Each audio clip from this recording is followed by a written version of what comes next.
एबे मार्केट रे बही व्यवसाय बहुत भल चली।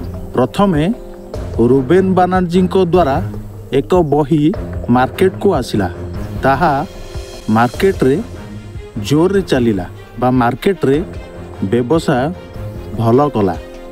एबे आउ गोटे बही सेई नवीन पट्टनायक को नहीं आसीची, किंतु बही रे नवीन पट्टनायक को ना नाही, किंतु बही रे जहाँ लेखा जाइछि ताहा नवीन पट्टनायक को उद्देश्य रे लेखा जाइछि।